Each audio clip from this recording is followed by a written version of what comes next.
அன்னை பர்னிச்சர்ஸ், அன்னை திருமண சீர்வரிசை பொருட்கள், டிவி, ஃபிரிட்ஜ், வாஷிங் மெஷின் உள்ளிட்ட 200க்கும் மேற்பட்ட பொருட்கள் அடங்கிய திருமண சீர்வரிசை ரூபாய் 99,000 மட்டுமே. தமிழகம் முழுவதும் இலவச டோர் டெலிவரி. தொடர்புக்கு 7550014440. அனைவருக்கும் வணக்கம். திருநெல்வேலியில் தனியார் பள்ளியில் படிக்கக்கூடிய 8ஆம் வகுப்பு மாணவன் சக மாணவனை அறிவாளால் வெட்டியது ஒட்டுமொத்தமான தமிழ்நாட்டையும் பேரதிர்ச்சி உள்ளாயிருது. 8ஆம் வகுப்பு மாணவனுடைய கையில் அருவாள் வந்தது எப்படி? சாதாரண ஒரு பென்சில் பிரச்சனை இவ்வளவு பெரிய சர்ச்சையாக மாறியது எப்படி? பள்ளி நிர்வாகத்தின் தவறா, பெற்றோரின் தவறா, இல்லை இது சமூகத்தின் தவறா அப்படிங்கிற பல்வேறு கேள்விகளை எழுப்பியிருக்கிறது.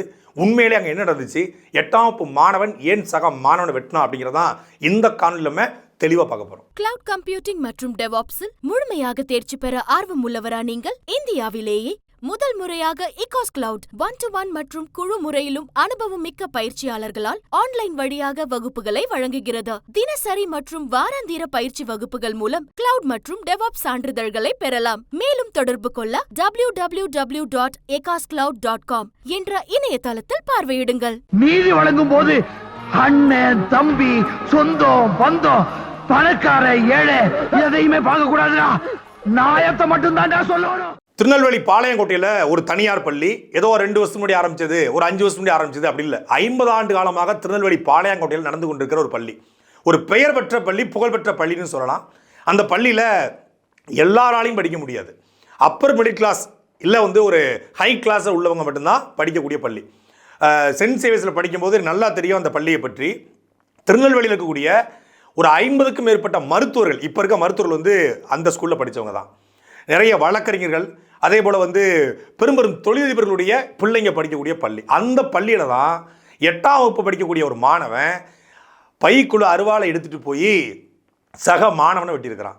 இந்த வெட்டுப்பட்ட மாணவன் 1 மாதத்துக்கு முன்னாடியே இந்த மாணவன் கூட என்ன முரண் அப்படின்னு சொல்லி காவல்துறை தரப்பில், அதே போல் திருநெல்வேலி மாவட்ட ஆட்சியர் தரப்பில், பள்ளி நிர்வாகத்தின் தரப்பில் என்ன சொல்கிறாங்க அப்படின்னா, 1 மாதத்துக்கு முன்னாடியே 2 பேருக்கு ஒரு சின்ன பிரச்சனை. என்ன பிரச்சனை அப்படின்னா, இந்த வெட்டுப்பட்ட மாணவன் ஒரு பென்சில் கொண்டு போயிருக்கான்.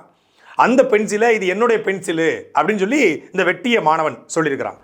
2 பேருக்கும் டீச்சர் கூப்பிட்டு இது யாரோட பென்சிலு அப்படின்னு சொல்லி சத்தியம் வாங்கியிருக்கான். 2 பேருமே இது ஏன் பென்சில்னு சொல்லி சத்தியம் பண்ணியிருக்கான். அப்புறம் 2 பேருக்கும் ஒரு சின்ன பிரச்சனை ஏற்பட்டு இந்த வெட்டுப்பட்ட மாணவன் தன்னுடைய தந்தைகிட்ட போய் சொல்கிறான்.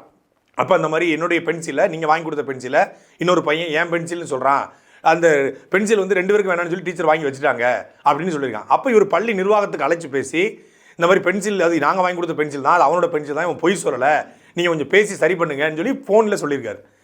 1 மாதத்துக்கு பிறகு இந்த பையன் காலையில் வழக்கம் போல் பள்ளிக்கூடத்துக்கு வந்திருக்கான். அந்த பையனும் வந்த உடனே வகுப்பறைக்குள்ளேயே, அவர் கிட்டத்தட்ட 30க்கும் மேற்பட்ட மாணவர்கள் இருக்காங்க. ஆசிரியர் கண்ணு முன்னாடியே இவனை முதல்ல தலையில் வெட்டியிருக்கிறான், அப்புறம் தோள்பட்டை, அப்புறம் கை 3 இடத்துல வெட்டு, தலையில் பழத்தை வெட்டு. தடுக்க போயிருக்காங்க.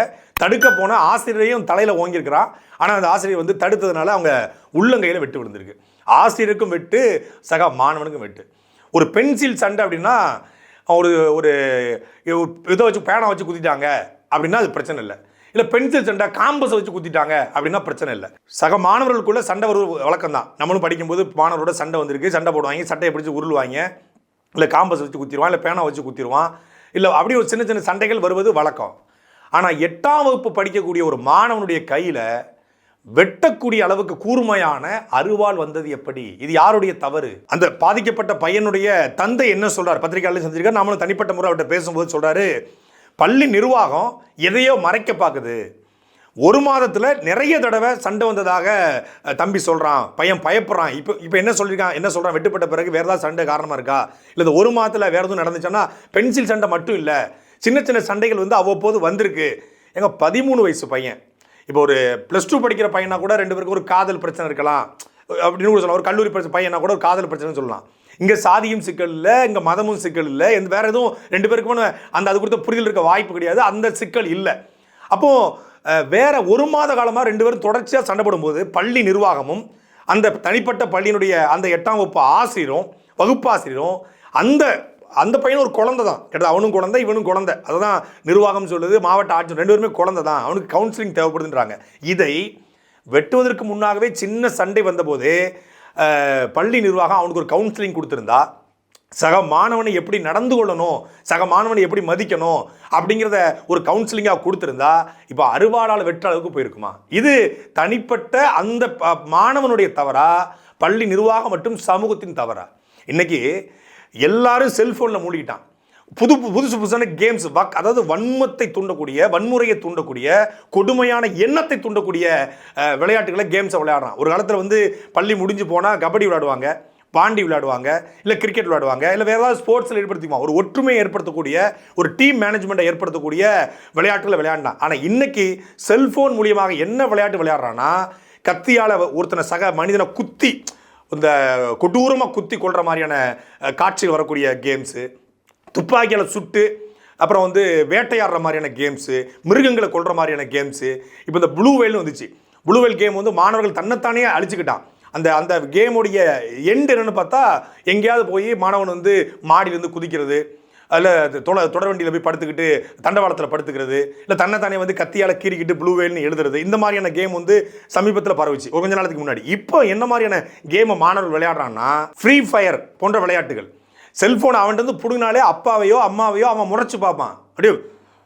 அப்படி ஒரு வெறித்தனமாக பார்க்குற மாதிரி. அதாவது அந்த விளையாட்டுக்குள்ளே அவன் தன்னை முழுசாக மூழ்கிட்டான். சக மனுஷனை நேசிக்கணும், சக பசங்களை நேசிக்கணும் அப்படிங்கிற என்னது வன்மத்தை உடம்புக்குள்ளே வளர்த்துக்கூட, மனசுக்குள்ளே வன்மத்தை ஏற்றிக்கூட விளையாட்டுகளில் மூழ்கி கிடக்கிறான். இதை எல்லாத்தையும் தாண்டி ஒட்டுமொத்தமான திரைப்படங்கள், சமூகம், சோசியல் மீடியா எங்கே திறந்தாலும் அருவாளை வச்சு வெட்டுறது, கத்தியை வச்சு குத்துறது சர்வசாதாரணம் மாறிடுச்சு. இந்த மாணவன் வந்து வெட்டும்போது எல்லாம் சாவுல அப்படின்னு சொல்லிட்டு வெட்டியதாக பெற்றோர்கள் சொல்கிறாங்க. அப்போது அவனை வந்து கொல்லணும் அப்படிங்கிற அந்த எண்ணம் அவனுக்கு எப்படி வந்துச்சு? ஒரு ரவுடி இன்னொரு ரவுடியை வெட்டிக்கிறாருங்க, ரெண்டு பேருக்கு முன்வகை அப்படின்னா அதை கடந்து போயிடலாம். ஒரு குடும்ப தகராறு, நிலத்தகராறில் வெட்டிக்கிட்டாங்க அப்படின்னா கூட அது சரி குடும்ப தகராறு, நிலத்தகராறுன்னு போகலாம். இல்லை வந்து ஒரு அண்ணன் தம்பி வெட்டிக்கிட்டான், ஒரு பிரச்சனை, பங்காளி சண்டை அப்படின்னா கூட கடந்து போகலாம்.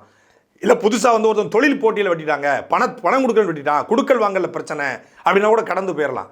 ஆனால் 8ஆம் வகுப்பு படிக்கக்கூடிய மாணவன் கையில் ஏற்கனவே திருநெல்வேலிக்காரனாலே அவங்க அருவாளோட திரிவாங்க, பாக்கெட்டில் அருவாளை போட்டிருப்பாங்க, இல்லை குட்பேட் அக்லியில் வர்ற அஜித் மாதிரி ஏதாவது ஒரு புதுசாக ஒரு ஆயுதத்தை கையில் வச்சுருப்பாங்க, கட்சி பதிலாக அருவாள் எடுப்பாங்க, கத்தியோடு திரிவாங்க அப்படிங்கிற மாதிரி திரைப்படத்தை காட்டாங்க. திருநெல்வேலிக்காரனாலே அவன் ரவுடி, அவன் வந்து வெட்டுவான், குத்துவான், அருவா வச்சுருப்பான், அப்படி மாதிரி எந்த சாதி இதெல்லாம் இல்லை, எல்லாரும் அப்படி தான் பண்ணுறான் அப்படிங்கிற மாதிரி படங்களை காட்டியாச்சு.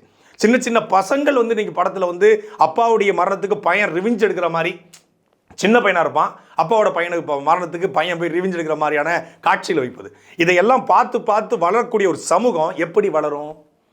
நாங்குநேரில் 11ஆம் வகுப்பு படிக்கக்கூடிய ஒரு மாணவனை சக மாணவன் போதைக்கு முழுக்க கஞ்சா, அதில் வந்து வெவ்வேறு சமூகத்தை சார்ந்தவர்கள் போய் வெட்டுறான். அது பெரிய சாதி பிரச்சனையாக மாற்றப்பட்டுச்சு. இன்னைக்கு வரைக்கும் அந்த பசங்க வாழ்க்கை சீரழிஞ்சு போச்சு. இந்த பையன், வெட்டுப்பட்ட பையன் படித்து முன்னேறி மேலே வந்துட்டான். ஆனால் வெட்டியவனுடைய வாழ்க்கை தரிசாயிருச்சு.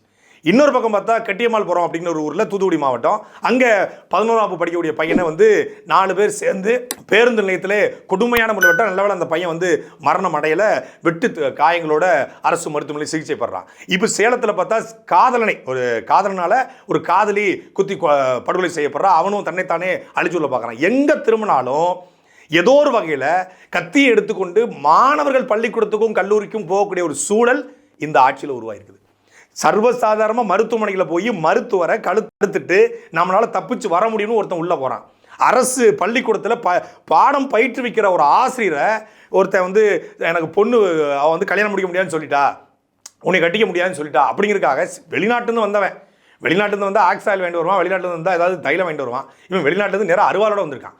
அந்த ஊர் பெண்ணு, இவனுடைய தெரிஞ்ச பெண்ணு, இவனுக்கு கல்யாணம் பண்ணுங்கிற ஆசை இருந்த அந்த பெண்ணை வெட்டி கொலை செய்கிறான். அப்போ சர்வசாதாரணமாக ஒரு அருவா கலாச்சாரம் தமிழ்நாட்டில் நடந்து கொண்டிருக்கிறது. ஒரு பக்கம் ரவுடிகளுக்கு புரியும் மொழியில பாடம் சொல்லுவோம் என்று அதிகாரிகள் சொன்னாலும், சின்ன சின்ன பசங்க ஒரு ரவுடிஸ் வெட்டி கொள்வது சகஜம்.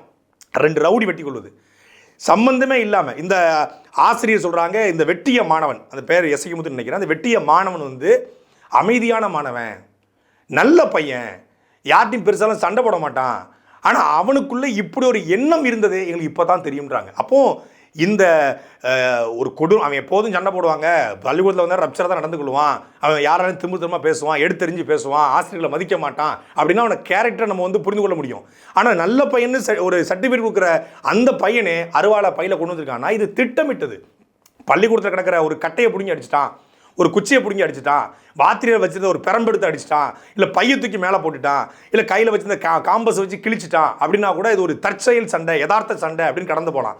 அவன் திட்டமிட்டு ஒரு மாதத்துக்கு முன்னாடி நடந்த சண்டை, தொடர்ச்சியாக 2 பேருக்கு முன்னே முரணு, இதை எல்லாத்தையும் பற்றி வீட்டில் இருந்து அருவாளுக்கு வரானா இதுக்கு முழுமையான பொறுப்பேற்க வேண்டியது அவருடைய பெற்றோர்களும் பொறுப்பேற்கணும். எப்பவுமே நம்ம ஊரில் ஏதாவது ஒரு இன்சிடென்ட் நடந்தாதான் தொடர்ச்சியாக ஒரு இடத்துல விபத்து நடக்கும், உடனே இது விபத்து பகுதி அப்படின்னு போடுவாங்க. தொடர்ச்சியாக அந்த இடத்துல வந்து ஆக்சிடென்ட் நடக்கும், உடனே வந்து இது ஸ்பீட் பிரேக்கரை போடுவாங்க.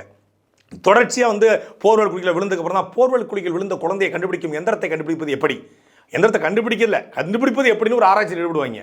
சாக்கடைகள் தொடர்ச்சியாக விழுந்ததுக்கப்புறம் தான் மனித மலத்தை மனிதனை அள்ளணுமா, அது ஏன் நம்ம வெளிநாட்டை போல வந்து எந்திரத்தை அள்ளக்கூடாது அப்படிங்கிற கேள்வி உருவாக்குவாங்க. அப்போ அதுக்கு யாராவது சாவணும், யாராவது வெட்டுப்படணும், யாருக்காவது காயப்படணும், யாருக்காவது உயிரிழப்பு ஏற்படணும். அப்படி ஏற்பட்டால் தான் அதை நடத்துவாங்க. இப்போ இந்த பள்ளிக்கூடத்து வரக்கூடிய மாணவருடைய பையப்புறம் சோதனை போடுறாங்களாம். இதுக்கு முன்னாடியே பண்ணியிருந்தா தமிழ்நாட்டில் பள்ளிக்கூடத்தில் படிக்கக்கூடிய மாணவர்கள் வந்து சாதி ரீதியாக மோதிக்கொள்கிறாங்க. குறிப்பாக நாங்குநேரி சம்பவத்துக்கு பிறகு சாதி ரீதியான அழுத்தம் அவங்ககிட்ட இருக்குது.